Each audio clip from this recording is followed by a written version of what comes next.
The outcome of going through the knowledge mapping process is that people will have a map which they can then use to decide which areas they want to do some literature searching on.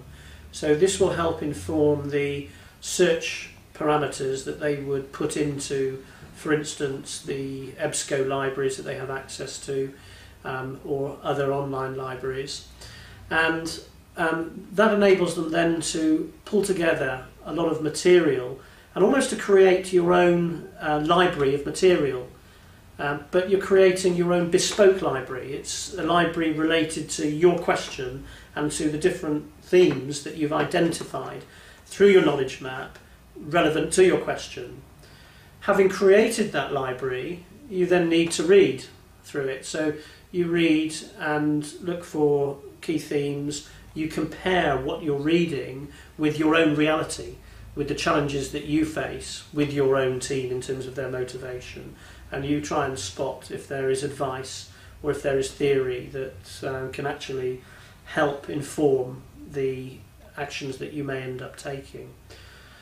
The other key factor is that I believe participants should put themselves psychologically on the same level as the people whose work they're reading. Often they don't do that. They look to people who are published as authority figures and put them on a pedestal, whereas actually participants on action learning programs, they're at the cutting edge, they're at the coal face, they're working with real problems, often in a more practical way than the people who've written the articles.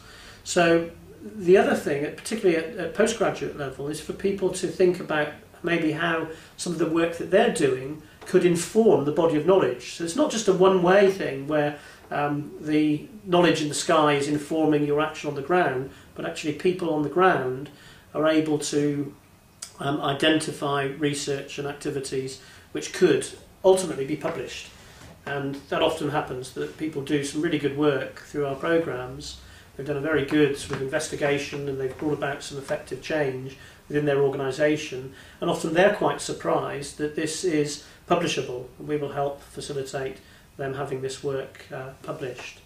So the outcome that should be achieved from going through a thorough approach to managing the knowledge related to your question should be that people they take action, they make recommendations for change within their own job role, within their business, related to their action learning questions or projects.